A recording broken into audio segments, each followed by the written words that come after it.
That's amazing. Okay. Yeah. We're going to go live. I'm going to hit the go live button. Okay. I'm kind of sad that we don't have that for posterity on YouTube. Oh, and we're live. It is Monday, March 28th, 5:03 p.m. Eastern Time. We're not allowed to have fun anymore, but we are allowed to have Nicholson Price back on the show. And we are, Ben, I should mention, Ben has COVID. Ben, after 614 episodes and 2 years exactly of In Lieu of Fun, Ben succumbed to COVID, and he is nursing a bad cold, feeling symptoms, but apparently he's doing better. But you should maybe message him and tell him how much you love him, because people just generally like that kind of thing. And yeah, have you ever had COVID, Kate? Me? No. Yeah. No, neither have I. So has Genevieve? No, I don't think so. So Ben's definitely the loser here. Yeah, definitely. Yeah. We'll make sure to point that out to him later. Yeah, because if it were in reverse, he would do it. He would be mocking us. He would be mocking us anyway. Yes. Yeah. Just tell me when we're live. And oh wait, we are live. Oh. Yes. Oh yeah, you're joking. Okay, sorry. Anyways, sorry. That is just. Anyways, I just put the paper in the chat. But before that, can I just say, I saw the most unbelievable thing last night in the Oscars. So Chris Rock makes this joke, and then Will Smith, swear to God, this goes up and smacks Chris Rock. No, you should totally check it out. It's unbelievable. I mean, I don't know why. Nicholson's terrified right now. At 10 o'clock at night, I texted I can't tell if you're trolling or not. I've seen you on Twitter. Okay, all right. Of course, I'm so sorry. It's Scott. I have not been on In Lieu of Fun with you, Scott. Okay, I have not recognized that in this, as in everywhere else, you are principally a troll. I should get it. I by the way, I appreciate that. Thank you. Yeah. But I will say that at 10:30 at night last night, knowing that Ben and Scott were asleep, I texted the In Lieu of Fun chat and was like, you guys are going to wake up in the morning and go absolutely crazy when you see the memes that are coming out of the internet right now around this Oscar moment. Yeah, that was that was 12:38. You texted. Oh, right. Sorry. Yeah, that was late. Sorry. I'm just saying. I was very much enjoying. It was like a peak internet moment. It was just the whole internet was just talking about this was really fun. Anyways, also really fun is talking about AI and humans in the loop. Nicholson has a new paper that he's co-written with Margot Kaminski and Rebecca Crootof, who are Rebecca is an expert she's a professor at Richmond, and she is an expert in autonomous weapon systems and the law of war. And Margot Kaminski is a professor at Colorado, and she is an expert in privacy and AI and robotics. And Nicholson needs no introduction because he's been on the show many times, but Nicholson is an expert in patents, PhD in biology, general all-around smart person and very clever, and has tons of great ideas. And this paper, I have to say, because I'm friends with both Margot and Rebecca and Nicholson, I was so pleased at this dream team. And I was telling Scott right before we got started that I'm not all the way through it. I have to be totally honest. I'm just at a really wonderful level. I'll start with you explaining it to the audience in the simplest way possible. But I just wanted to give you a compliment and say that this did not disappoint. It was the your unique perspectives and expertise come together really, really well and draw out a very central and fundamental framework. And I think that it's just going to be it already is a really important piece. And so I'm excited to talk about it today. Yeah. So I confess I did not do the reading for today. Sorry. So could you get? I know but we don't cold call on the show. So maybe you could just tell us about the article, because it sounds super interesting. Yeah, of course. So, first off, thanks so much for having me. It's really a pleasure to be back. Second off, I should really just say working with Rebecca Crootof and Margot Kaminski has been fabulous. Part of what's so much fun about a project like this is coming to the space from very different places, having quite different priors, which is something I really enjoy. So this is about algorithmic systems, and Rebecca comes to this from the context of killer robots and drones and weapons that kill people autonomously. I come to this from the context of medicine, and Margot comes to this from the context of kind of from content moderation and First Amendment and internet and stuff like that. And so we just have really different priors about what the world is like and what algorithms do to it. I look and I think, God, medicine is a total mess. There's so much wrong. So few people can get care, relatively speaking. Care is so limited, and there are so many things that are just problematic that we don't know about. So algorithms have huge upside. When you're looking at this in the context of killer robots that might go wrong and shoot a lot of people, your priors about kind of what sort of errors we should tolerate are a little bit different. Anyway, that said, this piece is really about how we should think about humans in the context of algorithmic systems, right? AI is being used already in lots and lots of different contexts. As I said, content moderation, robots, killer robots, medicine, benefits, fraud determination, government association, crime prediction, sentencing, you name it, AI is either there or starting to be there. But AI systems have lots of problems, right? They make mistakes, they're biased, they're problematic, people don't like being judged by machines. All sorts of issues come up with this. And it turns out so there's one view of this is to say, let's have law for AI. And the EU has a new AI Act, which is going to regulate AI. And people are saying it's the first law that regulates AI. And whoa, this is a new big deal. How do we think about this? And our paper, like the descriptive part of it is really saying, it turns out there's already a pretty significant law of AI. And that's the law of humans in the loop, which is to say often, sometimes frequently deliberately, sometimes accidentally, but often regulators or people governing systems, algorithmic and not, say, here's a problem with this system or a potential problem with this system. Let's stick a human in the loop to fix it or to make sure that problem doesn't happen. So the EU AI Act talks about algorithmic oversight or human oversight of high-risk algorithms.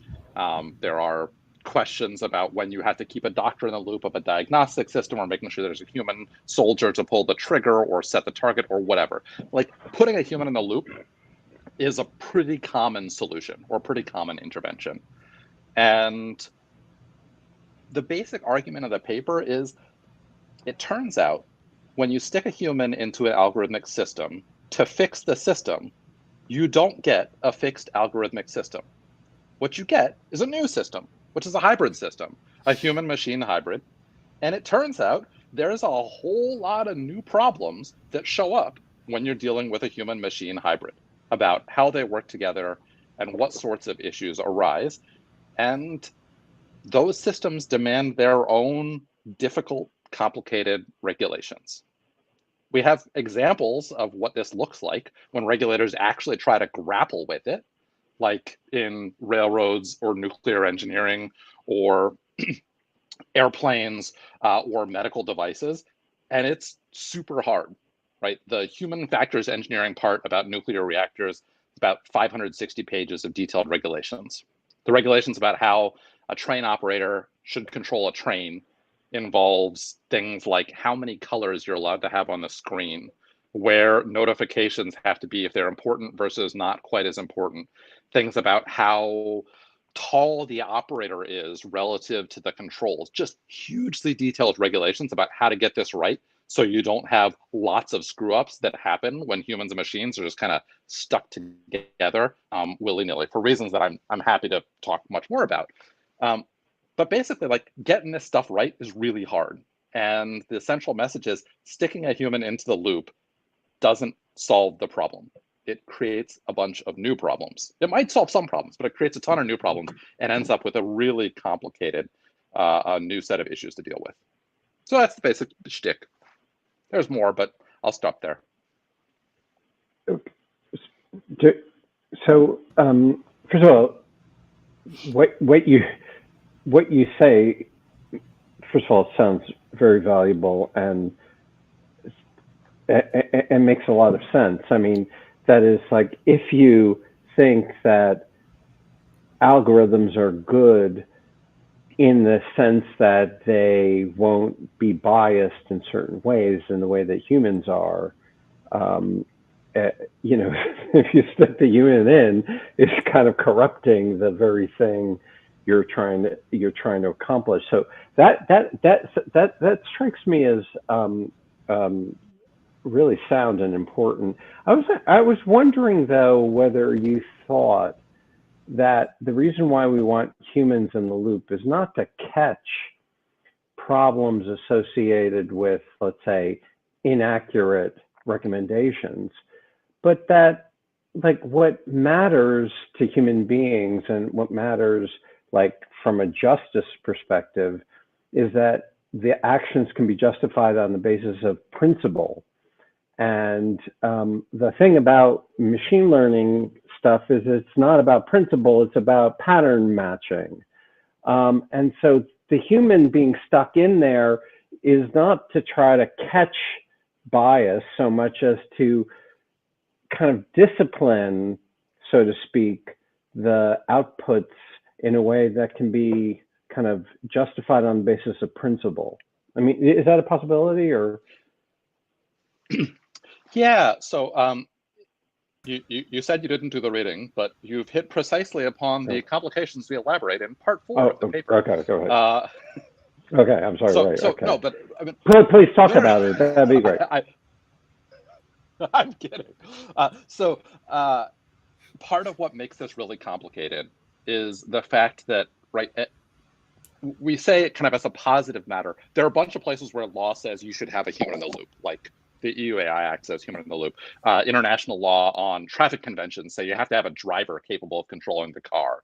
There are a bunch of encouraging regimes where regulatory arbitrage says, let's stick a human in the loop. And often it's totally unclear what the human in the loop is supposed to be doing. And so part of the piece is going through a typology of what roles do we think a human might play. Because some roles, right, the really obvious role, and the ones that show up in safety critical systems are like, let's fix errors, whether those are just the machine got it wrong, or it got it right for most people, but not in this particular situation, or there's some sort of bias and the human's correcting it. Those are like the obvious roles. But there's also accountability and making sure that you can't just blame it on the machine. You have to have a human involved. There's a justificatory role where someone has to explain what's going on to help enhance system legitimacy. Which is, I think, what Scott was getting at. There's a Yeah, exactly right. So similarly and related, there's a dignitary role. This tends to carry more water on the other side of the pond, where they're big on making sure that we don't have automated systems judging us because they're not treating us equally as people. And then what I think of as maybe the one of the more interesting roles from a political economy perspective is a warm bodies role, where I think, honestly, a lot of the time, the reason you put a human in the loop is because you don't want humans to lose their jobs. And that can be pure protectionism, or that can be about meaning for meaningful work. And it turns out, like, people often don't want to say that, whether or not it's justifiable. Like Frank Pasquale, I think, has great arguments to say, look, meaningful work is important. Here's why we should think about meaningful work and making sure robots don't outsource us. Sure. But if the way you try to get that into practice is by saying we have to make sure there's a human that can catch errors, once the machine's better and has fewer errors than the human does, that argument becomes a lot harder to sustain. And if the reason you wanted that was to protect meaningful work, like you've shot yourself in the foot, because you've tied your argument to something that's ultimately not going to be stable in the long term.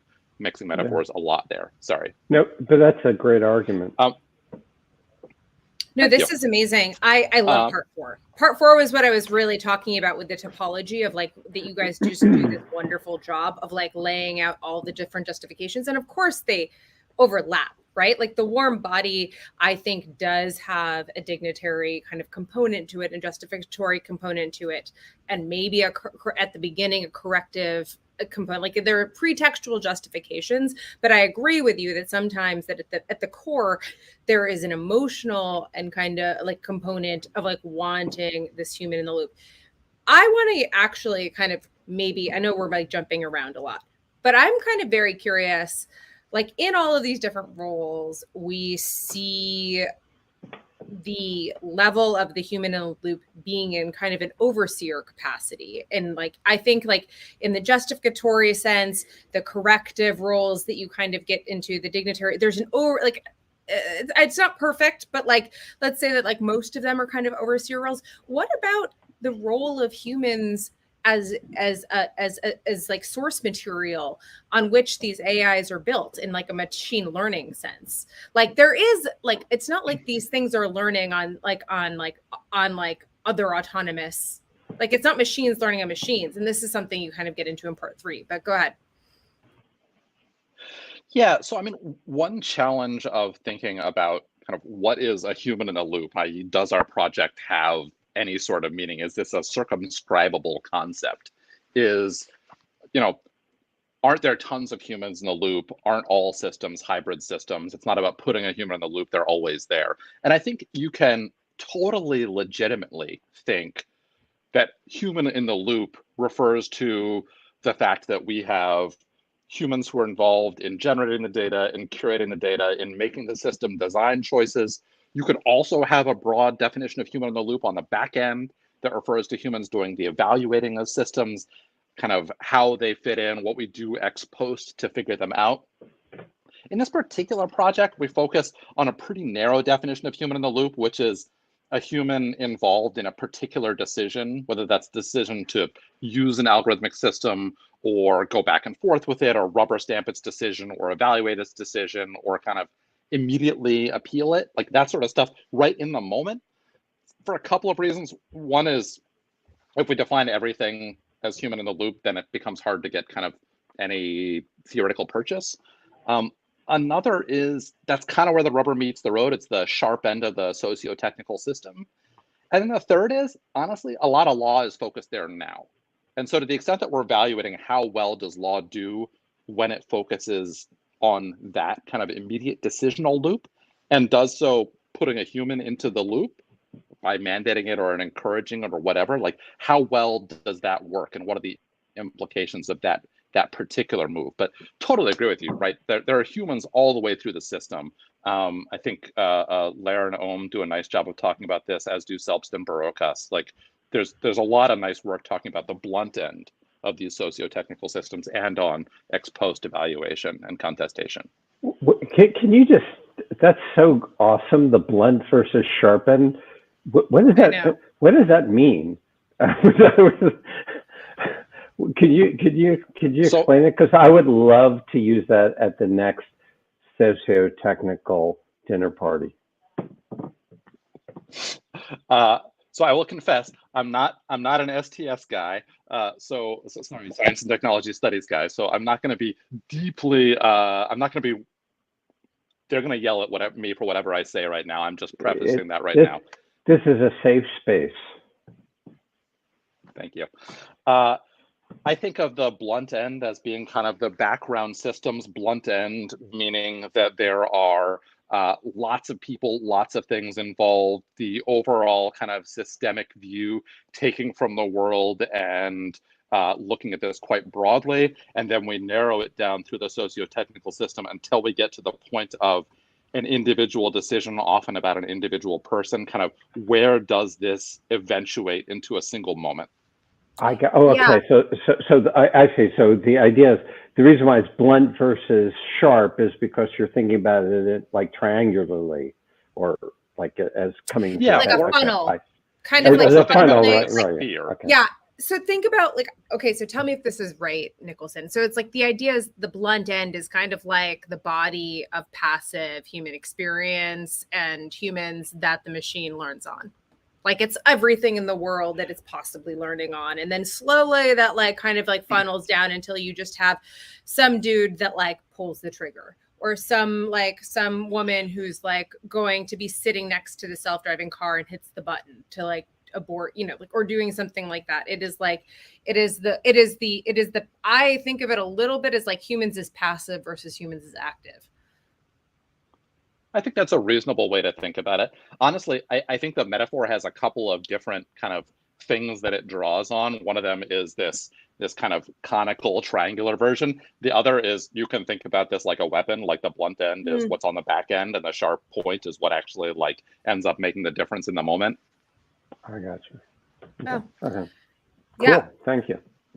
Yeah, no, this is, I want to say again that I'm going to put the link to the paper in the, in the chat. But one of the things that I'm kind of curious about is like, where do you think that this is going to have the most impact in terms of conversations right now? So we have like Rebecca's work is top of mind, obviously, because of Ukraine and everything that's going on there. And then, but I mean, it's not like not like your sloppy seconds or something, Nicholson. It's like we've just gotten out of like, we're like in the end of a pandemic type of thing. Like there's never been like kind of more of a call for kind of these kind of biomedical kinds of technologies that do this type of work. And, Margot and content moderation and privacy law is like, right. I mean, like, do you imagine this as informing all, like, do you really imagine this as informing all three of those conversations equally, which I think it kind of does, but I'm just curious if that's like also how you guys imagined it.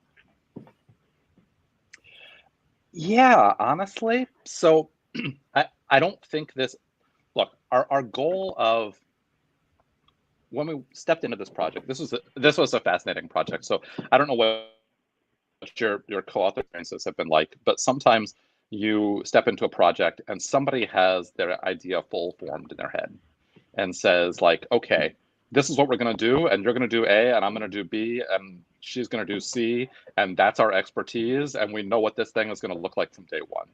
Yeah. And sometimes you walk into a project and you say, hey, I know about A, and you know about B, and she knows about C, and like, I bet there's something cool here. Let's think about it for a while. And this was definitely that project. And honestly, you guys are all perfect for that too, because you were like flexible, creative brained people. So like, and very good at communicating. Sorry, just like knowing all of you personally, like it's just kind of a dream team. High IQ, high EQ. Yes, exactly. No, exactly. Like, so, I mean, really, truly, like, but anyways. That's very kind. So honestly, at the beginning, I really thought, and I think we all thought, that we were going to come into this from different perspectives. And people had been talking about humans in the loop a little bit, but in relatively narrow silos. Like I'd talked about it some in medicine, but hadn't thought about the concept in general. And that we were going to bring together and like Captain Planet, like our powers combined were going to result in generalizable insights that actually apply across all contexts. And we hoped that there were going to be kind of neat, clever solutions that would resolve this across lots of contexts. And I think we got a generalizable contribution, but the generalizable contribution is it's really hard to do anything generalizable in this space. Context matters a ton. And it's like, it's really hard and complicated. And so generalizable solutions just don't work, which is very frustrating. Like, well, so I really wish that in part 5, yeah, go ahead. I'm sorry, I didn't mean to cut you off. I just thought that actually there's a larger question here, which is whether law and tech makes any sense. I mean, I think that's the ultimate question. Can we have that conversation? First, I want to hear what you were going to say about what you wished about part 5, but then I have a follow-up to Scott's observation, which is I would love to just spitball that for a second. But yeah, go ahead, Nicholson. Oh, so obviously, like what I wished in part 5 was that we had an answer. that wasn't just like, yeah, this is really hard and you should try hard to do it. Like that would have been nice. It turns out we don't have that. And so eventually we got something of, I think, some useful insights, but as I said, they're not clear, or they're not solutions. They're just, here's why it's a hard problem. The link I just popped into SSRN, by the way, is Rebecca Croutof's wonderful piece with BJ Ard called Structuring Tech Law, where honestly, they do a wonderful job of going through, here's how to think about tech law as a field, and whether this is really just one context or another, or the kinds of questions that we should be asking.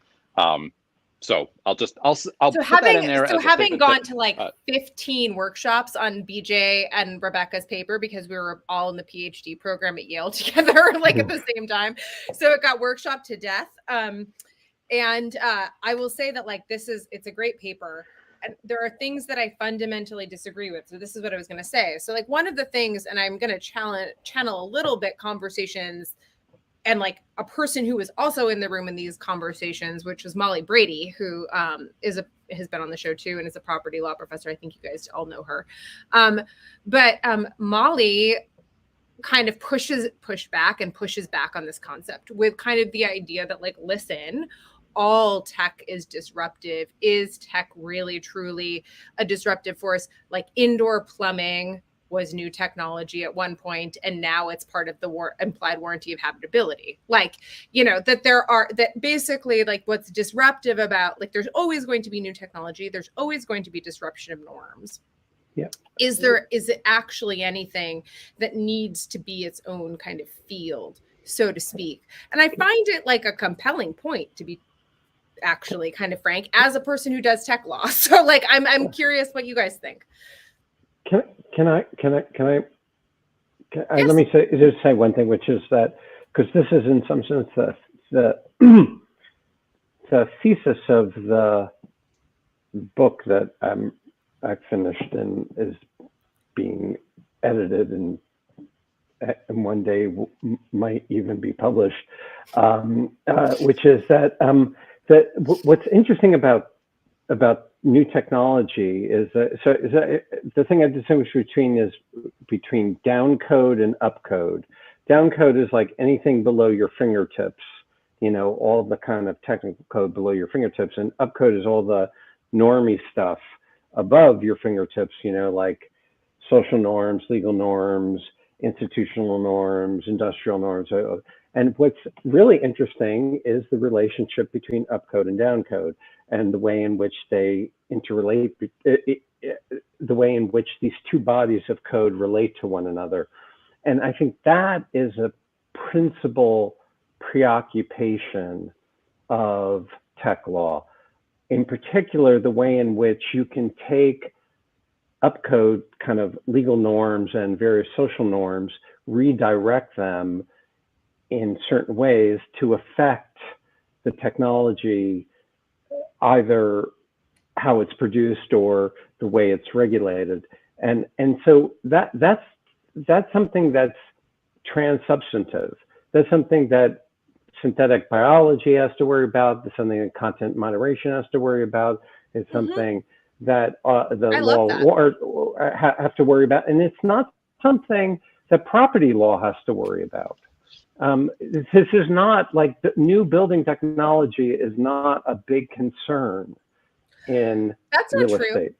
That's not true. So like, for example, I'll give you a perfect example of how it's totally changed new technology. Like imagine the Airbnb and the short-term rental market, which is just like, I mean, it has literally created a new use that was not feasible, but at scale, that like, and has totally changed people's relationship with their property.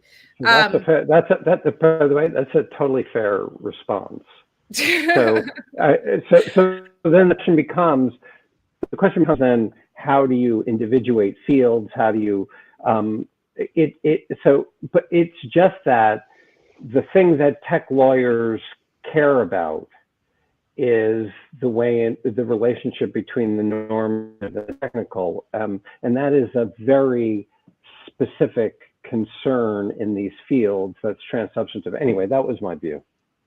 I love that. I can't wait to read this book, by the way, Scott. But anyways, go ahead, Nicholson. Sorry, didn't mean to interrupt. No. I don't have a good answer. That's a much better answer. I am bad about thinking about broad theories of tech law. I'm not good at big theory. I am Really? much more of a, I certainly don't think I'm good at big theory. I think I'm much more about kind of, let's think about how system design interacts with practicalities on the ground. So you can think about what AI means in terms of kind of how it shifts our conception of medicine and healing. And that's a totally interesting thing to think about. But I'm much more interested in asking the question of, how do we think about writing the incentives such that when we develop AI in medical contexts, it's easily integratable in workflows in highly different medical environments such that it actually works for lots of people. The second kind of question is just much more interesting to me. And I recognize that by doing that, I'm engaging in tech law without seriously thinking about what tech law is. And I don't know, I guess the answer is there's only so much time to think. Yeah, I don't think that that's like, I don't know. I don't think that I would be engaged in what tech law is if not for the fact that I have now done so much of the descriptive work over and over again in one area about this. And I am now very familiar with patterns, and the patterns are emerging, and the patterns emerge to form more of a cohesive big picture theory over time. And things also, as I go back and I spend a lot more time in the history of like the press, of the history of new technologies, of the history of technology and the law, a lot of it seems familiar. And some of it doesn't, but some of it seems familiar. And like a lot of the principles at the end of the day haven't changed. I was actually just talking to James Grimmelman about this because he wrote this amazing piece called Virtual Worlds as Comparative Law, in which it was just basically, it's a 2005 piece. James is like leaves all of his scholarship is like Easter eggs all over the internet. It's just like all of these things are these like great little papers that were far ahead of their time. But this is like, his paper is about like how to basically regulate the metaverse. And the answer is that actually like the metaverse and becoming a completely synthetic full reality is actually not that hard to regulate. What's really hard is speech platforms, which fall straight into the trap that all law falls into, which is that like no law knows how to regulate speech really particularly well. And it's something that the law struggles with all the time. And so like, actually like the metaverse, by taking it out of the purely speech context, is going to be easier to regulate than kind of the very difficult kind of world of like regulating online speech platforms. So anyway, it's going to be like if you show your cartoon genitalia, you get thrown out, not whether you actually said those words, which is so much harder to figure out. And like trespass is clear, like contract law is more clear, like all of it is more clear. Yeah, that's and like a great all point. Of it gets, yeah, no, it's wonderful. And I know that is 100% James. So I just think that it's a brilliant insight. And but we should start going to questions because people are very excited about your paper. And so we have a whole bunch of Mateo, Dr. Doom, who might be a voice, Shailesh. Great. Awesome. Got some people coming up. Mateo, you popped up first. Why didn't you ask your question? Oh, that never happens. I know. All right. So my question, I had a couple, but I'll start with actually I just want one.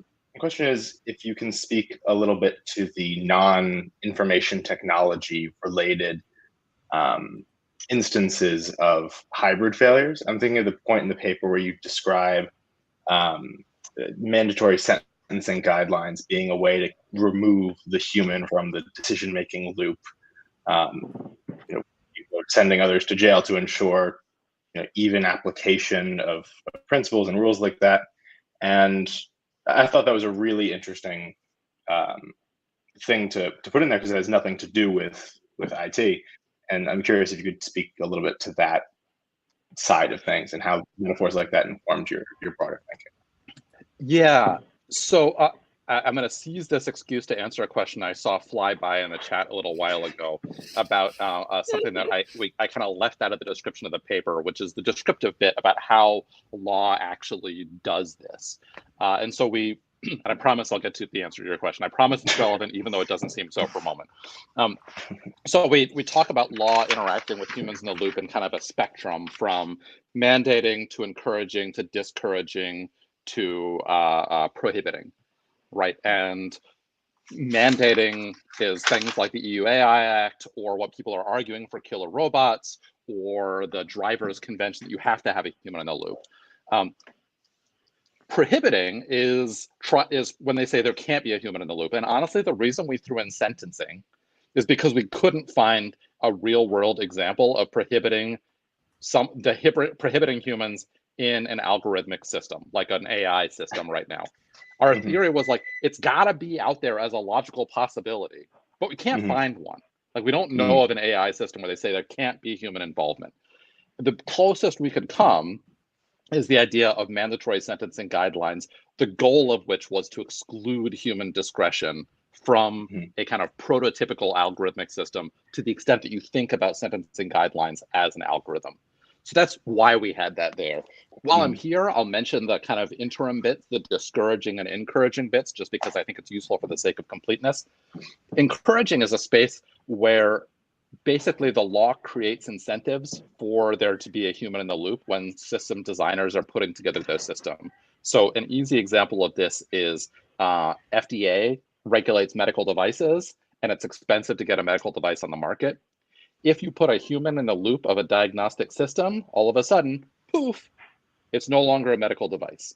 Now, at least if it's a software system, now it's something else. At the sharp end, though? There's at the sharp end? Okay. Yep. If you've got a diagnostic software system that is going to say, you have sepsis, or watch out for this patient, they're about to get sepsis, or you have diabetic retinopathy.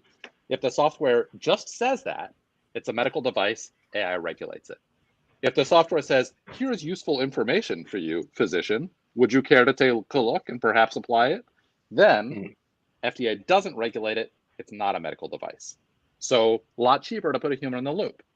Similarly, and somebody mentioned this in the chat, liability, if we've got a liability rule that says, hey, there's a human driver at the wheel of an autonomous car when it crashes, and you make sure the human has control when things go wodgy, turns out they're going to get sued more than the makers of the car, at least potentially.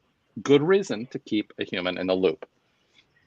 On the other hand, discouraging, you could imagine liability actually going in the opposite direction. So if algorithms get better than humans at medicine, maybe eventually it'll be malpractice to overrule the recommendation of an algorithm.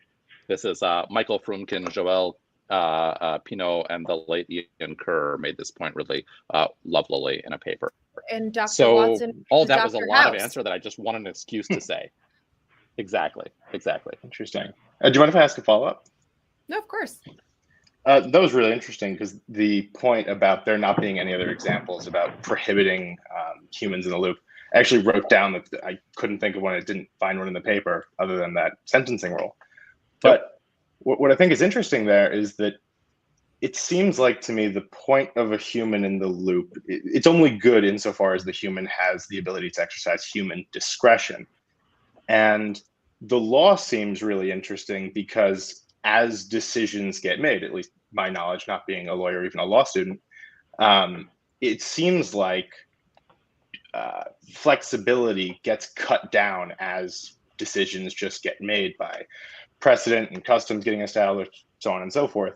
So I'm wondering if, I don't know, if there's, if you've given any thought to how humans in the loop can be kept human, how routines can avoid being, congealed and established, and that flexibility is preserved.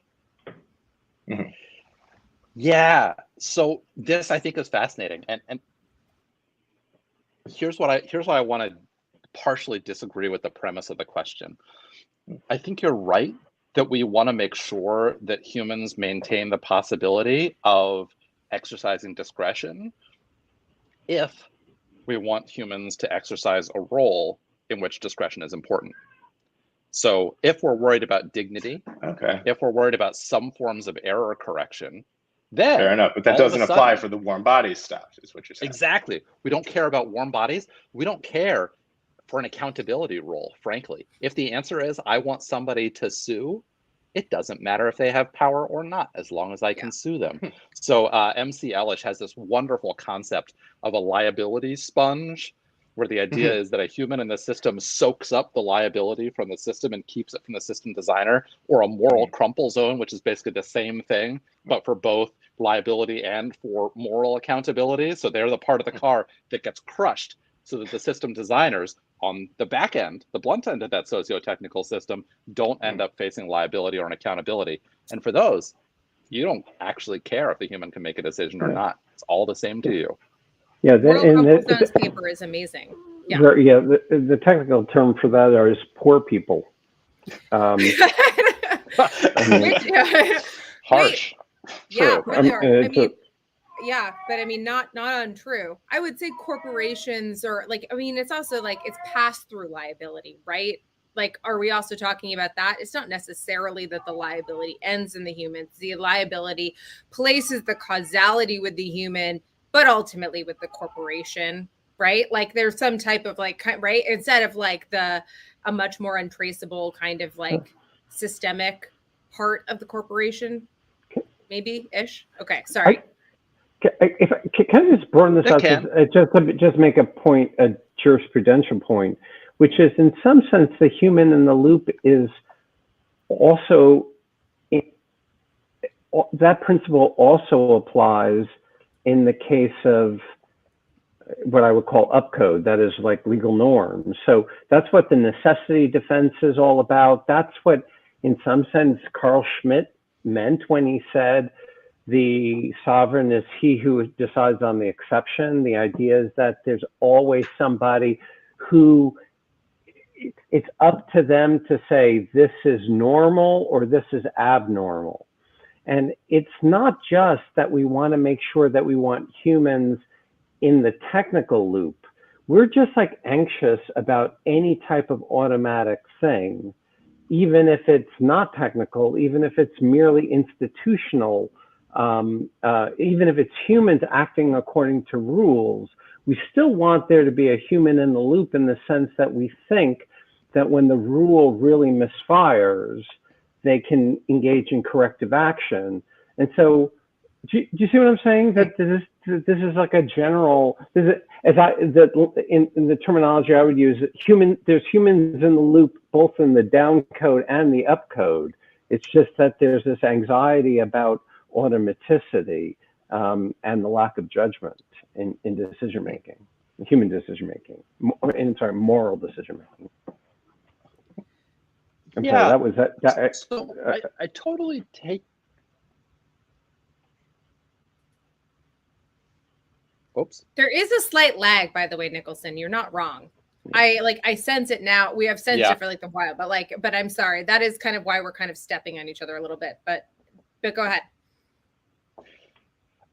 So I think that you're quite right that we have this intuition that we want the human to fix the rule when it goes wildly wrong. Part of the challenge, I think, and here I step back to kind of an error correction role, the simplest of these roles, is that we're not great at knowing when the system has gone really wrong. And in particular, like there's a rather problematic juxtaposition in as much as the kind of thing. So we can imagine AI systems doing a couple of useful things. One of them is just automating things at scale and doing things more cheaply and making things more available. But we also have this dream that sometimes AI is going to have surprising and useful results. And for inscrutable reasons, it's going to help us do stuff in a way that we otherwise would not have thought. And the alienness and the big data of the AI is actually going to be potentially transformative. Right? Treat this patient with this drug you wouldn't think you should, because I've seen 1 billion patient hours And I can tell you it's going to be helpful. And so the interesting an interesting point, at least, is it's really hard to distinguish that type of AI recommendation from this system has gone bonkers from the point of view of a human aiming to correct the system. And I don't know. I mean, one way to think about that is just to try things and watch and see and constantly reevaluate, which I think is ultimately the only way that we can get this benefit. Or maybe we say, like, no, that's too scary. We don't want to actually do it. Like, if the system looks like it's gone off the rails, just believe that the system has gone off the rails. And if maybe you missed something amazing, it's just the cost of being careful. So again, I recognize that your point was at this level, and I'm answering at like the pointy in the moment level, but that's kind of where I roll. So I want to ask, and this is something that I have, I mean, here's like a really great example. It's not really even AI necessarily, but like I'll give the example of perfect enforcement with traffic tickets. We don't need to have any humans in the loop to give traffic tickets. We have literal machines that can measure pretty reliably people's speed, and what they're doing.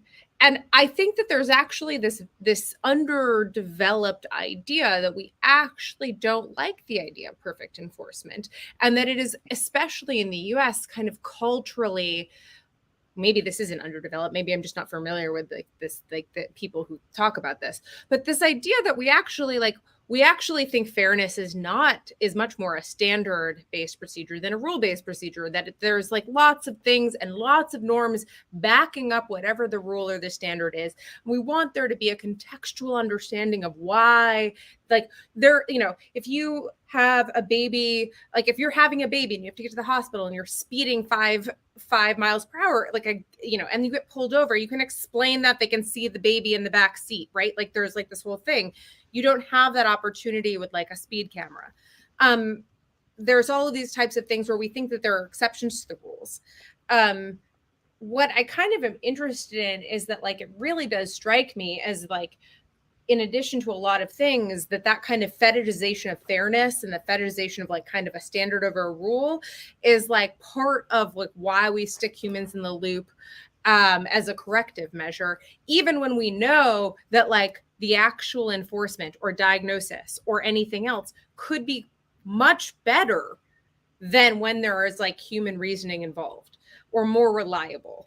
Does that make sense? So like, I mean, it's a very irrational thing to do, like according to math, but it seems like a very rational thing to do according to like human emotion and kind of other types of values. And I don't know. I just think that I don't know where I was going with that, but I just was thinking that was like that's what I was thinking of when you're talking. Right. So one thing you could think is that we don't care just about accuracy. We care about other things. And so that's one concern that you could have. But and this is a point that you often bring up on the show, Kate, which is that there's also, just when we think about decision making, there's the system one, system two thing going on. And so the worry maybe is that like our need to have control is a kind of system one heuristic, but it really should give way when we have evidence that it's not as good, and we should let system two kind of quash it.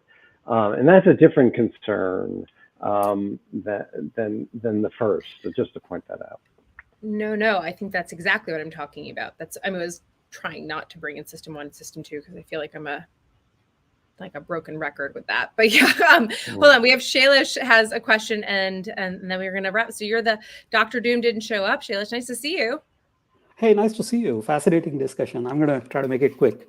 So I wanted to share a couple of examples of how ML systems are built that kind of illustrate the extremes of this discussion. So the first is, the overwhelming majority of ML systems we use are supervised learning, where humans, the process starts with human beings providing training data, and the computers are just fast and dumb workers. So to ask whether humans should be involved or not, is kind of not as, like, that question doesn't make sense to me. Like, humans are always involved in those kind of systems, and computers are barely involved. They're just crunching numbers. So for instance, and examples of this are machine learning for radiology. Like, it starts with experts providing labeled examples that this shows cancer, this doesn't, and then machines learn to pick out the fine details. So there, I think humans will always and should always be involved. But then there is a counter example that's really interesting, and that's like reinforcement learning systems. So best example is AlphaZero learning chess, where no human was involved. It just played chess like billion times and figured it out. And it has reached a point where what AlphaZero does is hard for people to understand, like why it is doing something. And there, or even deep learning models are impossible to debug. We can figure out what they did, like we can see what they're doing, but we don't know why they're doing it. So there, I think it's different. Like, their humans cannot be involved because they don't know what the system is doing. And maybe they should be involved because they have a higher order role to play. But I wanted to sort of get your comments on this. Like, I somewhat struggle to understand the debate. Like, why are humans being involved even a question? So I'm going to make 3 points. The first is, I totally agree with you. Humans are always going to be involved in some of these systems. Just the question is, how much are we requiring or encouraging their involvement in the individual moment of decision, as opposed to creating the systems on the front end? The second point is, here I think, sorry, I have 4 points. The second point is, here I think the baseline is really crucial, because everybody thinks they're an above average doctor. Sorry, Freudian slip. Everybody thinks they're an above average driver, but most people aren't. Everybody thinks, not everybody, but lots and lots of people are going to think that they know better than the machines. And sometimes they will, and sometimes they won't. And I recognize that for my own work in this space, it's been deeply problematic to me that my assumption is that the relevant comparator is a well-trained expert physician who's actually available. And that's just wildly untrue for the vast majority of people. I know I've made that point here before, but I continue to believe it. And so the question of a human in the loop, are they going to improve the performance at the moment or not? It's very different depending on whether you're asking that from sitting at the University of Michigan health system or a rural clinic in a lower or middle income country without a provider or substantial training that's available. Huge difference. The third point, and this is in decreasing order of importance, Kate, with response to your point, it's probably my mic, but I heard, instead of the fetishization of fairness, the fetidization of fairness, and the idea of fairness resulting, right? This idea of our obsession with fairness leading to enabling a corrupt and biased system, as indeed happens deeply in the traffic context, was just so good that I couldn't. Oh, I thought it was fetidization. That is, it's turning into a like a Greek No, cheese. I was saying that we fetishize like justice and fairness in this way that is like ridiculous, but it's a perfect pun. That'll be our next paper together, the three of us. The last thing I wanted to point out is nobody has mentioned this yet, but this is my human in the loop, courtesy of my astonishing co-author, Rebecca Crootof. And she made that? It's been sitting there in the backdrop waiting for someone to point it out, but here it is. That, first of all, it actually was too literal. Right. Did she make that, or did she buy that, or like did? Knowing Rebecca, she probably found that on Etsy or someplace. I believe you are correct. Okay. Wow, that is awesome. That is actually such a great. That's so lovely. It's also just like a really nice. Shailesh, does that answer your question more or less? I think so. I mean, there aren't clear answers to this. Like, I know how broad this question is, and there are areas where we can't. Like, of course, we want human involved when it's an auto landing system, like when plane is landing, because the system is designed to look at some parameters, not all parameters. If there is a if the runway is closed or something, like, it may not be modeled into the AI of that system. So yeah, you always, that's one extreme, but then there are also counter examples where humans can't figure out what's going on. So I get it, but yeah, it's fascinating. Thank you so much. So I was just saying, so this is the project that I've been working on, the AI project, which is literally trying to figure out what the machine learning model is thinking. So the thing is that, so the problem is that you train the model on all these instances, and it has all these nodes and these weightings, and you look at it and you're like, what does that mean? Like, it's inscrutable. And so that's what Shailesh was saying. Like there's no way to know what's going on here. It's just that that's not necessarily true. You can interrogate the model. And so one of the things that we're doing is so we have theories of intention, for example, like how to determine whether somebody intends to, go to the refrigerator or something. And we have all these kind of tests that philosophers devise. So you could actually operationalize these tests, write code for these tests, and then interrogate the model and then say, like, in these counterfactual situations, would you do this or would you do that? So it's actually turning out that it's working so far. So it's kind of a cool combination of like philosophy, how do we think about the propositional attitudes, and can we write code which then operationalizes this and then queries the database, the model, and then tries to come out with, these weightings, that's actually encoding what we care about, which is the intention to go to the refrigerator or something.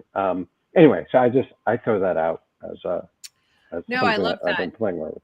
So can I ask one question? Because I feel like we're tiptoeing up to it before we stop and we have to end. But do you guys worry about the singularity? Like, we've been talking about, like, kind of this entire time about kind of humans in the loop, and that there will always be some type of human in the loop and all of these things. Nick Bostrom, like a famous and somewhat controversial philosopher in this area, is like, and a number of people actually, like there's a whole realm of people that I don't particularly subscribe to, are very concerned about this black ball kind of. Nick Bostrom's theory is like a black ball theory, that it's like, if we just keep plucking from an urn, there are a million white balls, but there will be one black ball that like just is the thing that ends the universe, and or human life as we know it, and like we will pluck that out, and there's no way of knowing when that will happen, and it will happen eventually if we draw enough balls from this urn. I mean, that's just like his like very philosophical model on this kind of very new age problem, which is, feel like it's an Aesop's fable or something, actually. But I'm just kind of curious, like, do you guys subscribe to that? Or do you just think that, like, in our lifetimes, it's not really a conversation worth worrying about? Really quick, 30 seconds on the singularity. I can't speak for my co-authors. I'm not worried about it. I'm convinced by Ryan Calo's view, which is there are lots of problems in the here and now, and stressing out about the singularity is not helping us solve the problems in the here and now. There are lots of things that are more likely to kill us in the short term than a singularity. And I don't remember who said it, which makes me sad. But one computer scientist has put it as, the problem isn't that AI is going to be super smart and end the world. The problem is that it's stupid and it already it's not going to be super smart and control the world. It's that it's stupid and it already does. I think that's Bruce Schneier. I'm more worried. I think that's probably right. And so I'm much more worried about getting things right in the moment than I am about a singularity killing us all in a few decades. Now, if I'm dead in a few decades, feel free to yell at me. Okay.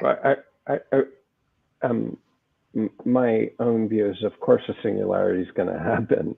I mean, it obviously is going to happen. Like, if humans are doing their job, they're going to make ever more intelligent and powerful things, and it's going to get out of hand, and that's just the way it is.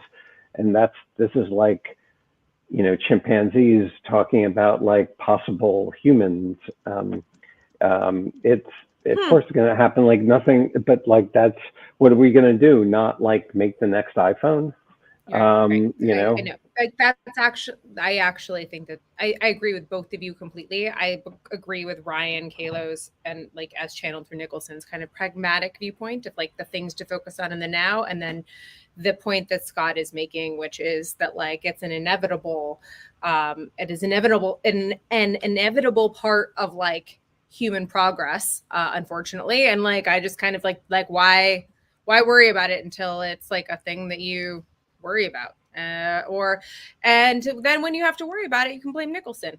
So we have to wrap. This was a lovely way to spend an hour. Thank you, friend, in your plum jacket. And I feel very lovely to see you.